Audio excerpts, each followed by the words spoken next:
Here we are with Paul Slattery.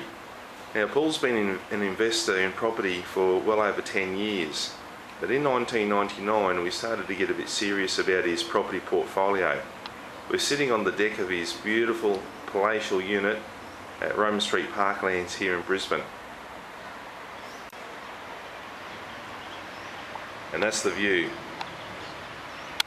Owner-occupied house, that was going to be my principal place of residence, and that was on along Bank Street at Ashgrove, which had spectacular views of the city from the backyard, not necessarily from the house. So one of the projects over time was to, I always wanted to raise the level of the house so I could see over the neighbour's roof and enjoy the 180-degree view from Mount Cootha across to the city. So after a few years, that's exactly what I did. The original house was about $64,000, and it cost me another $50 odd to raise it, which doesn't sound much in today's terms, but was fairly significant in those days. So the house was raised, I had magnificent views, room underneath, was very practical, and it was a great house to live in.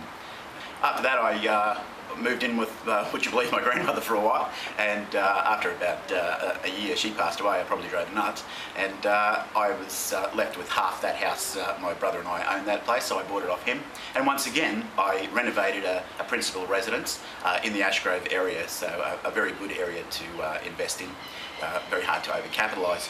And then in 1999 you did your first foray into investment properties. That's right. Well, Steve, you were connected with Lifetime Investments at that stage, and they were doing some great work at Wellington Point, where there was limited land between the koala sanctuary that was designated by the Goss government at the time and the coast, so it was going to be a ongoing and increasing value environment. So I certainly took your advice and purchased my first investment home, which I must admit was a bit of a concern at the time. I wasn't sure how it was going to go, so one step at a time. The tenants went in, and I've had it now since 2000, and it's been pretty well a dream run.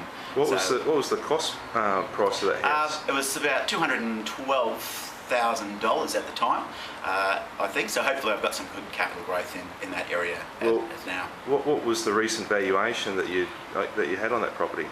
Around 450. That was probably the last valuation I had, and that was about a year or so ago. So I'm hopeful it'll be around $500,000. And since that time in 2000, you've gone on to build 2 more properties that have recently completed?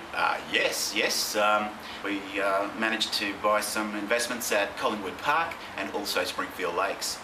I eventually found a builder, and those projects have now been completed, and both of them have been recently rented, so onwards and upwards. So I'm hoping to have another dream run on the rental side of things. I haven't had a problem with tenants yet, so I think the majority on that issue is basically due to having a good agent involved, one who interviews the clients and goes in depth with them, and if the selection process is right, you shouldn't have any trouble.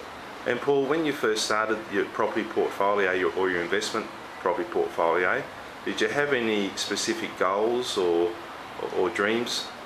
Well, I suppose it was just to start to increase my wealth, build up some capital appreciation over time.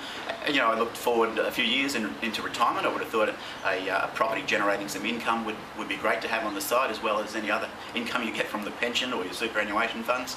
So that's what started the ball rolling. And of course, after that first good experience with the property at Wellington Point, I wasn't hesitating in venturing into a couple more.